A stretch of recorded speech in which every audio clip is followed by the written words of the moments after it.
Yeah, g'day. Got a hat on this time. So I made the video earlier using the penny stove and talked about the fact that the wind may have been an issue and it not quite being as efficient as it could be. I hinted in another video as well about making a windshield to protect the stove. Yeah, so you can make them out of all sorts of materials. I've seen people use aluminium cooking foil. They don't last very long. One or two burns and they get a crease and a tear and they're no good. I've seen people use aluminium pie dishes and they work well too. But I've got a sheet of titanium and I thought I'd have a go at making it out of that. I got this titanium from a Chinese website, starts with A, ends with AliExpress, and yeah, seems perfect for the job. Okay, so I'm just going to gather some tools together to make this work. Got a ruler, a straight edge. We're going to use that for measuring and for folding. So I've got my metal one here. Also got a plastic one just because. Sharpie pen, we need that.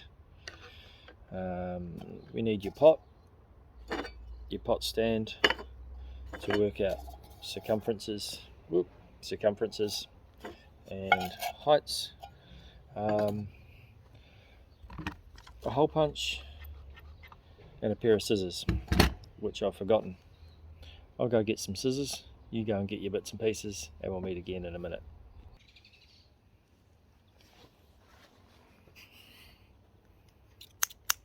Scissors. Okay, so there's a couple of measurements we need to get. We need to get the height of our stove while it's sitting on its pot stand and the circumference around the stove. Let's get that information.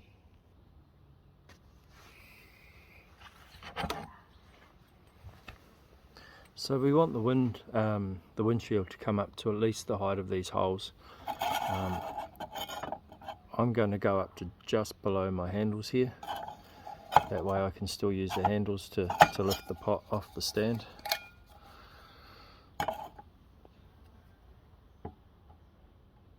So the handles are 8.5 centimeters above the table. So if I go to 8 centimeters, it's just going to come in just under the handles. So for me, that's perfect. So it's going to be 8 centimeters high. Now, I'm not the most scientific of people, so I'm not going to go into measuring radiuses and multiplying by pi and all that other stuff. I'm just going to lay my piece of metal around the pot. Make sure I've got a couple of fingers room around it. Doesn't have to be perfectly round at this point. And then all I'm going to do is mark it. I'm going to go this way to get that crease out of it.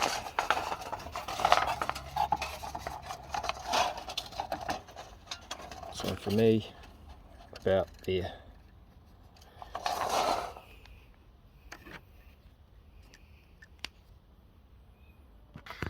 Now that's not the point I'm going to cut it at, because I do need to put some tabs on the end to lock it together, but that just gives me an idea of where my sizes are. Oops. So my piece of titanium is 10 centimeters tall. I said I wanted it to be 8 centimeters high. So I'm just going to draw a line 1 centimeter in from each edge.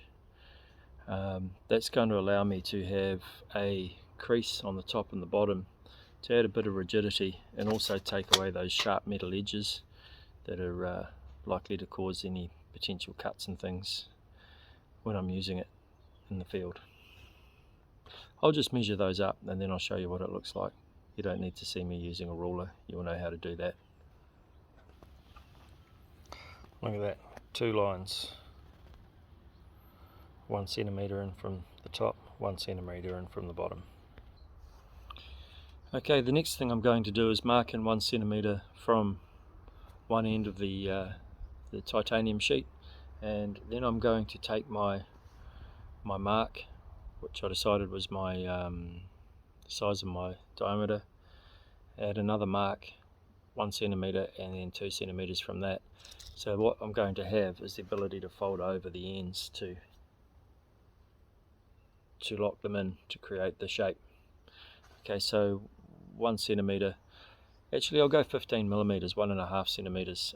For those of you who are Americans, it's a little over half an inch. What's an inch? 25 millimetres. So yeah, sorry, metric system, all that.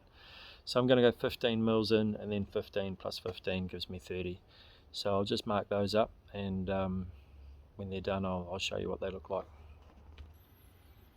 So we can see here the mark 15 millimeters in from the edge, and then this will be the edge of our windbreak with the 15 millimeters in. Next thing I'm going to do is just make that one cut along that line there. That's going to give me all of the pieces I need. This bit here is waste, and we'll save that for another project. So this is our windbreak. The metal has a natural tendency to want to curl that way. We'll make the most of that. However, when we fold it over, it will reduce that ability quite a lot. Yeah, so now what I'm going to do is I'm going to use my ruler to as a guide to cut those straight edges, or fold those straight edges. Quite easy. You can see the ruler laying along the line. I'm just going to gently fold it up and make that fold, and then that fold. I'll come back to you when it's done. The sun's getting pretty bright out here, reflecting off this stuff, but yeah, we'll get through it.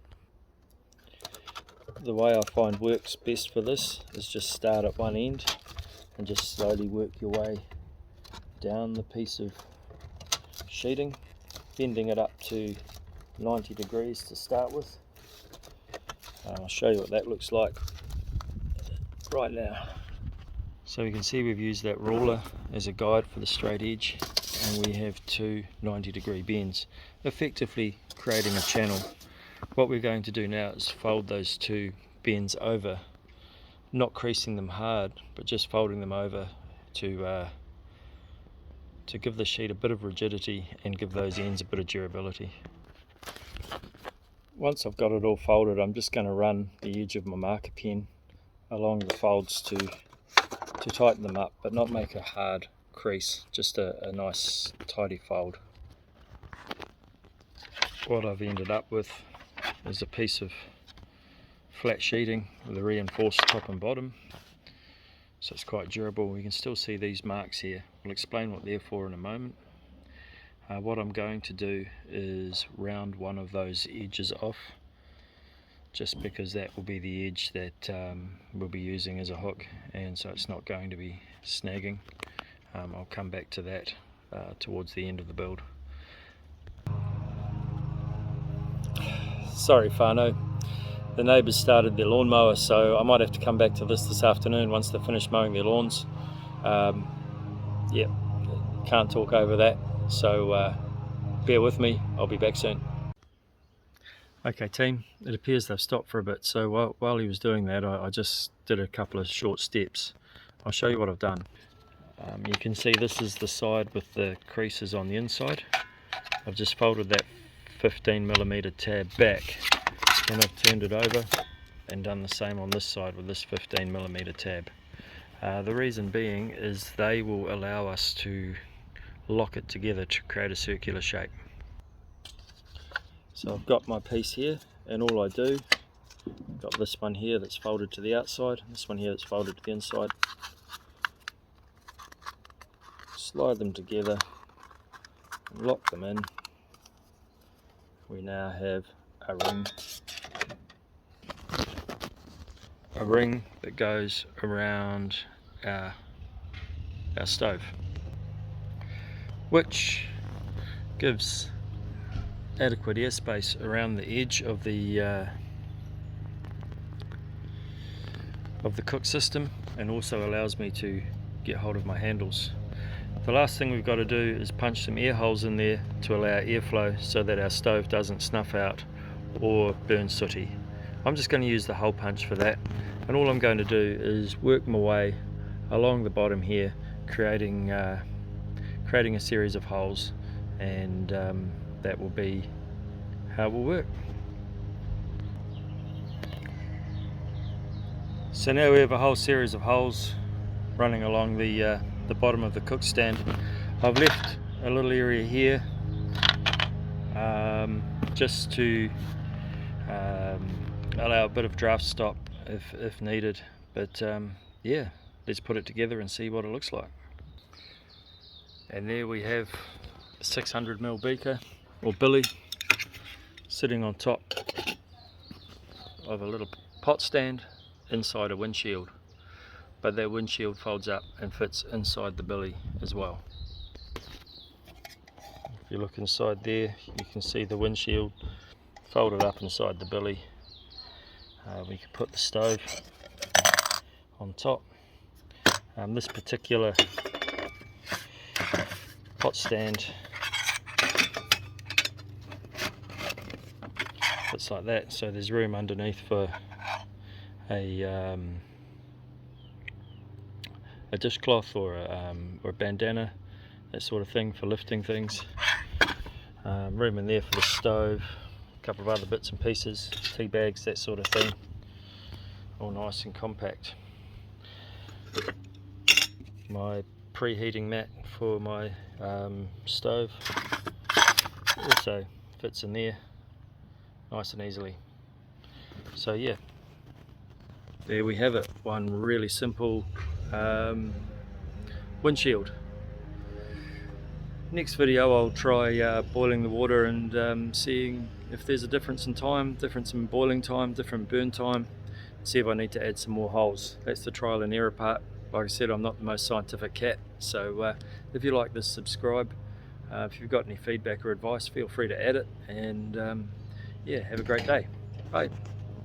Well, the neighbours finally finished mowing their lawns, and then it started raining, so my barbecue table is a bit wet, and although I love you all, I don't want to get... So now my barbecue area, and we're going to test out this windshield. Things I want to see is it going to speed up the boil time? Is it going to make the fuel burn faster as the heat is trapped in the stove? Are there enough holes for it to run? There's no wind at all here, so it's not really going to be testing as a windshield, but it is going to see how it affects the cook time. So we'll do the same thing, 500 mils of water, 30 mils of methylated spirits, well 25 in the cooker and 5 to prime it, and we'll go from there. Okay. So all I've done is set it up with 30 mils of fuel. Use that windshield from last time, put the stove on it, same as last time. All I've done is added a windshield. Now for those of you who've been watching, you can see I punched some holes using a hole punch, nothing fancy there. I'll turn this on at 417, so we'll just see how things go. It's its first burn using this this windshield, so I'll be curious to see how it goes. But you don't need to sit and wait for 5 or 6 minutes watching water boil. I'll come back to you in 3 or 4 minutes and let you know how it's going. Well, you can start to see a couple of hot spots starting to appear on the windshield. I'm wondering if they'll go that lovely rainbow colour that titanium goes. But we can see the flames down there. They are quite orange, so I might have to put some more air holes in and let a bit more air in, but we'll just see how it goes.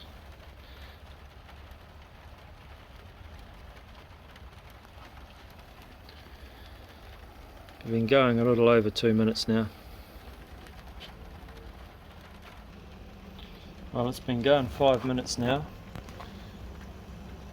Still has a nice rolling boil occurring inside the stove. Just lift that lid. Yes, it's doing better than it did in the last test already. Last test we got up to a good simmer. This is getting closer to a boil.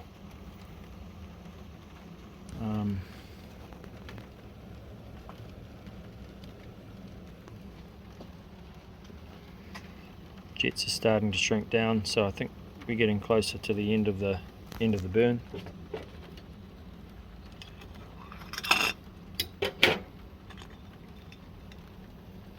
And that's good enough for making noodles or a cup of tea.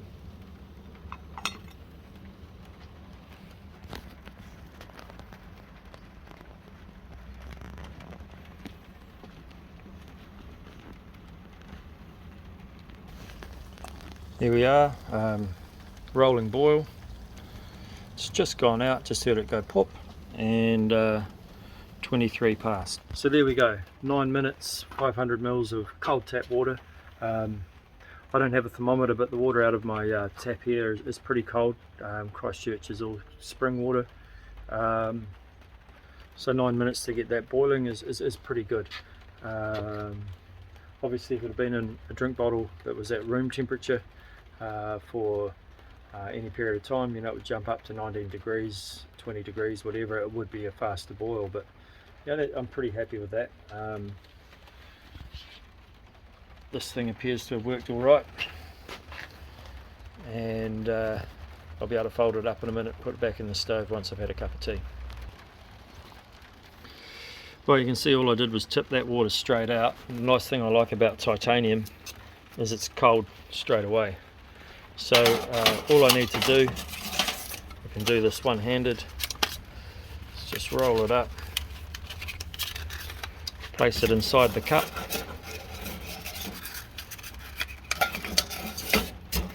and that's stored away till next time. No space at all. 3 or 4 grams of titanium sheet. Now that titanium was it's about $6 worth on AliExpress, so it's not like I put a lot of money into it. Likewise, the billy is a AliExpress, I think the brand is Laxada, AliExpress branded billy. I brought this pot stand on the same website to use with my Trangia, but I find it works better upside down over a can stove. This was originally bright green, but after quite a few burns it's gone an interesting shade of beige. It's pretty sooty inside. Meths does create a lot of soot. I read a story that if I put a little bit of water in with the meths, it reduces the soot. That's something to test another day and see how it goes, but that's 20 or 30 burns worth of soot, and it's easy enough to get rid of with a paper towel. Packing everything away, stove goes in there, measuring cup goes in there, my titanium sheet for my burn mat goes in there, lid goes on, flip that over,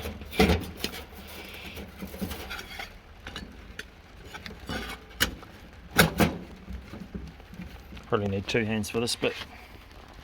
That sits in there, it's nice and compact. Normally I'd have a bandana or a scrubby or something in there, but as I only ever use this for water these days, just give it a shake, put it away. Fairly compact, fairly light cook set. So once again, feel free to comment, add any tips, any improvements you think I could make, and also if you want to, subscribe. There'll be a few more interesting videos coming up in the next little while. Thanks for watching. Have a great day.